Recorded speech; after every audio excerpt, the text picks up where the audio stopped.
If someone called you lazy for enjoying a lazy Sunday morning, they just revealed they've never experienced the psychological masterpiece happening inside your supposedly idle brain. And no, you're not wasting your life. You're accessing a mental state that most productivity addicts will never understand. Picture this. It's Sunday afternoon. Your phone buzzes with invitations to brunches, shopping trips, social gatherings. Meanwhile, you're perfectly content doing absolutely nothing. And suddenly everyone acts like you've committed some cardinal sin against productivity culture. But here's what they don't realize. Your brain isn't off. It's operating at a frequency most people never access. You're not lazy. You're not unmotivated. And you're definitely not missing out on life. Your psychology is just tuned to a completely different channel, one that modern society forgot how to appreciate. Let me explain what's really happening in that beautifully still mind of yours. First, your brain has discovered the ultimate life hack. While everyone else is frantically filling every moment with activities, tasks, and stimulation, you've figured out something revolutionary. Boredom is where brilliance lives. When you're doing nothing, your brain activates what neuroscientists call the default mode network.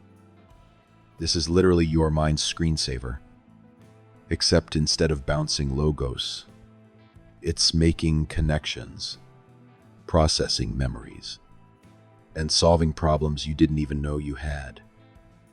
Research from Harvard shows that people who allow themselves regular periods of mental downtime score significantly higher on creativity tests and problem-solving assessments.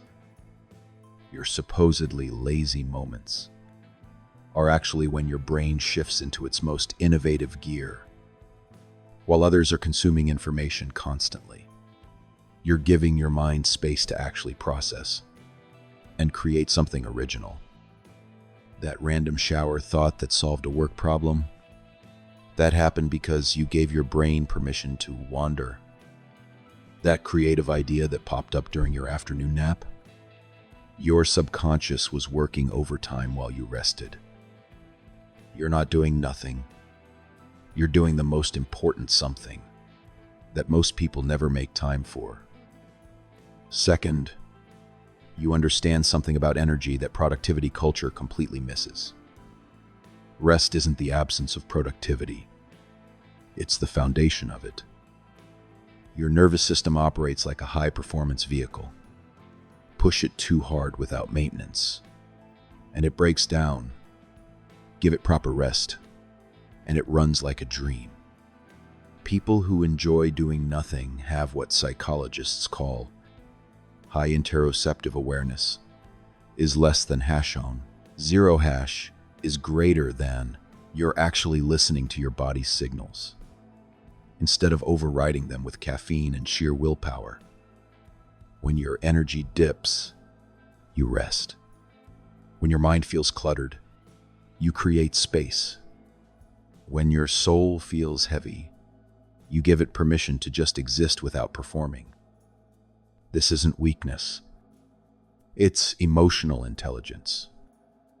You've learned to honor your natural rhythms instead of fighting against them, while others are burning out and wondering why they feel exhausted all the time. You're maintaining a sustainable relationship with your own energy. That's not lazy. That's genius. Third, you've cracked the code on something most people spend their entire lives avoiding: silence with yourself. In a world where everyone's running from their own thoughts with endless distractions, you're comfortable in your own mental company. That's actually terrifying for most people. Sit alone with their thoughts for 5 minutes? They'd rather watch paint dry. But you've discovered that the conversation happening inside your head is often more interesting than anything happening outside it. You can spend hours just thinking, reflecting, imagining, and processing.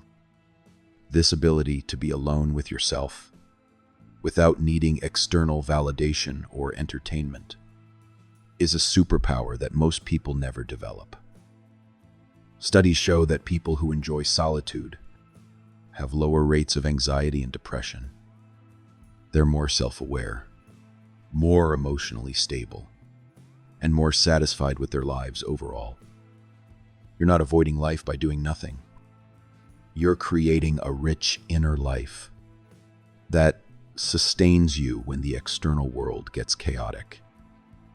But here's the paradox. Society fears this. Because if people discovered they don't need constant stimulation to feel whole, entire industries would collapse. The productivity industry, the entertainment industry, the self-help industrial complex. They all rely on you believing that you're not enough as you are. That you need to optimize, improve, achieve, consume, and constantly move to have value. But you've discovered something they don't want you to know. You're already complete. Your worth isn't measured in accomplishments or activities. It exists in your capacity to simply be. And that terrifies a culture built on selling you solutions to problems you don't actually have. So when someone calls you lazy, what they're really saying is, your contentment makes me uncomfortable because it reminds me I'm running from something, and I don't know what. Those peaceful moments where you're just existing, that's when you actually connect with who you are, beneath all the roles you play. That's when you remember what you actually enjoy, what you really want, what genuinely matters to you. Most people are so busy doing that they forget how to simply be. You're not running from responsibility. You're refusing to sacrifice your inner peace for society's definition of success. And honestly, that takes more courage than most people realize. So the next time someone suggests you need more hobbies, or questions your love of quiet moments, remember, they're asking why you don't exhaust yourself, trying to prove your worth through constant motion. You've discovered something they haven't. Sometimes the most productive thing you can do is absolutely nothing at all.